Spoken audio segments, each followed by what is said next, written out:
All right, guys, so we have some great news to report, okay? I'm happy to report a story like this, which involves a story that we are revisiting, okay? Because before in the past, I did a story about a girls' volleyball team that was punished for speaking out against a biological boy being in their locker room, okay? Now, this took place out in Vermont, and you had one player in particular, Miss Blake Allen, okay, who's a girl that plays on the volleyball team.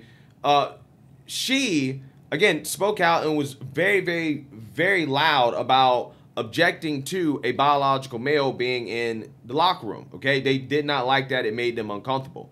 However, the school decided to punish her instead, and her father as well, too, for speaking out on this issue. And I want to play a clip here, okay, to remind you guys of this story and their testimony, and then we're going to talk about the outcome, because they actually went on to sue the school board for this punishment, and they won. So without further ado, roll the clip. We're here in Randolph, Vermont, where a group of high school girls is facing backlash for daring to speak out against a biological male using their locker room. The school system is failing the volleyball girls. They are putting the trans students' needs above ours because it is one person against the 14 other on the team. I sat down with some of these girls, and they tell me that they bear no ill will towards this trans-identifying student. But they don't understand why they have to share a locker room with a biological male, and they're frustrated that school officials seemingly have no interest in their side of the story. It's not fully the trans students' fault, it is much more the school board's fault, and they're failing everyone, not just the volleyball team, not the transgender student. They just want people to be in trouble, and they're not trying to help make a change. Bunch of tough, resilient young girls that want to see change, and they're uncomfortable, and they're just Vermont girls.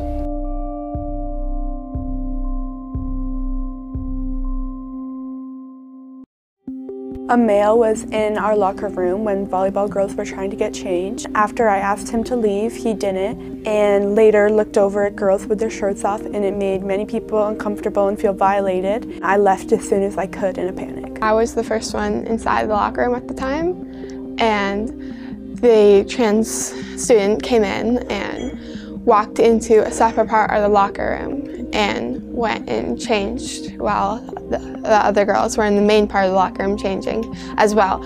As soon as the trans-identifying student was done changing, they came out and stood at the entrance of the locker room for a little bit. A lot of the girls were changing in their sports bras and stuff. A lot of us stated, like, can you please get out? We're changing, we don't feel comfortable with you in here. After a little while, the student did leave, but it took a little bit for the student to leave, and a lot of us were not comfortable with that situation, and it's happened before, and so we want it just to be changed, really. In a locker room, it's made specifically for girls, and so having a male with a penis in there, it just felt wrong. When you tried to talk to your school officials about what happened, what did they say?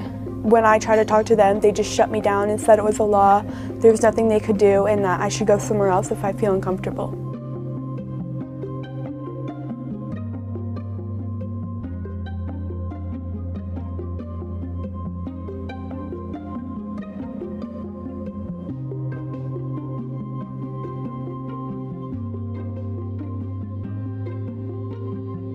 Citing another girl on the volleyball team, school officials claim that none of the girls were undressed when the trans-identifying student went into the locker room. The superintendent quoted another student saying that nobody was changing when the trans-identifying student That's not true. That's not true?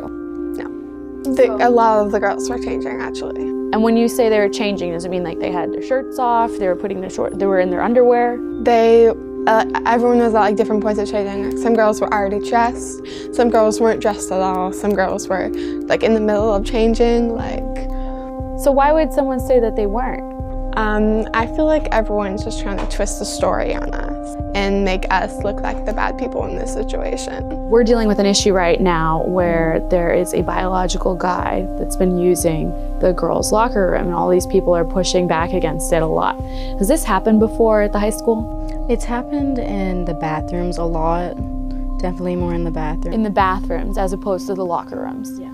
So have you ever been in one of the bathrooms or locker rooms and a biological male who identifies as a transgender student came in? Yes, but they didn't identify as trans. They said that they were gay, so that they weren't attracted to me, so they were allowed in. Oh, wow. So gay male students have been using the girls' bathrooms? In the past years, yes. Wow. How did they get away with that? The school didn't care much to listen to our concerns, and then when we did say something, the person, he would file complaints of harassment because I looked at him wrong, and file complaints against a lot of people. Parents told us that they are outraged that the school district and the school itself would allow such an incident to occur.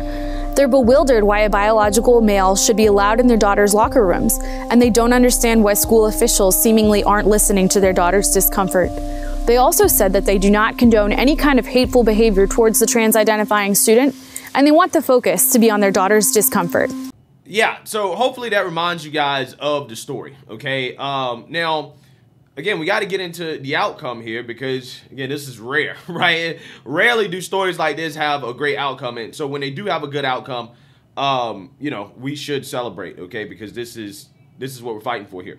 Vermont settles with family over biological male, trans student in resounding victory for freedom of speech. A Vermont school district punished a father and his daughter for speaking out against a biological male in the girls' locker room. Now, the Daily Signal has learned the district has settled with the Allen family in what its legal team is hailing as a, quote, resounding victory. That settlement requires that the Vermont School Board's Insurance Trust pay $125,000 in damages and attorney fees and costs to Travis Allen and Jessica Allen on behalf of their daughter Blake Allen and their attorneys with the Alliance Defending Freedom. Under the settlement, the district will reinstate Travis Allen, the father, as middle school soccer coach and will scrub any records of discipline against Travis Allen and daughter Blake from school records. So it seems to me that they removed the father as a middle school soccer coach in response to this, okay? Which, again, it's crazy how they went out of their way to punish this family for simply speaking out, right? For saying that, hey, my daughter's uncomfortable, or that, hey, I'm uncomfortable in the locker room with somebody of the opposite sex. It's crazy. This is what we're dealing with here, right? This is what we're dealing with in this country. School boards that are just ran by lunatics, okay? Because only a lunatic would do something like this. Further, the settlement requires the Orange Southwest School District Board and school officials named in the Allen's lawsuit to remove any content posted online by the school related to the locker room business, as well as from the bulletin board or boards at Randolph Union Middle High School displaying, quote, love and support messages to the trans-identifying student. Again, that's crazy, bro. That's absolutely crazy. That you have people siding with a biological male over women when it comes to how comfortable they are in the locker room, because apparently that's transphobic. This is amazing, man. It really is. We're living in Looney Tunes world, okay? Stories like this shouldn't even happen. Like this shouldn't be a thing. But hey, I mean, at least this had a good outcome. The Alliance Defending Freedom hailed the settlement as a huge win for the Allen family. Quote, the settlement of Blake and Travis Allen's case is a resounding victory for freedom of speech. Phil Sheeler, senior counsel at the Alliance Defending Freedom, told the Daily Signal on Thursday. Quote, calling a male shouldn't have cost Travis's job and gotten Blake kicked out of school. He added, we are very glad that the school agreed to do the right thing by giving Travis's coaching job back and dropping the discipline against Blake. Everyone has the right to speak freely, and we are grateful that this settlement further protects that right. Yeah, so again, kicking girls out of school because they're saying, hey, we're uncomfortable, right? We don't like biological men in the locker room with us. Again, that warrants being kicked out of school. So don't let the left ever tell you that the right, we're fascist, right? When you got stuff like this happening. Again, this is crazy. In their lawsuit filed on October, the Allens said that they were punished for expressing their view on a matter of profound public concern. whether a teenage male who identifies as female should be permitted to change in a girl's locker room, regardless of the discomfort experienced by the girls in that locker room. In objecting to a male being in the room while the girls are changing, Travis and Blake each made comments underscoring that the trans-identifying student is, in fact, a male, including by using male pronouns. Okay, so they refused to go along with the gender nonsense. Said the lawsuit, details of which were first obtained by the Daily Signal. Indeed, their view of the student's maleness was foundational to their opinions on appropriate use of the locker room. I mean, yeah, that's, again, that used to be common sense, right? That used to be the standard, but now it's not. Yet, their remarks were too much for defendants' transgender orthodoxy. Travis was deemed to have misgendered the student, while Blake was found guilty of harassment and bullying, so defendants disciplined both of them. Again, this is insane. This is insane.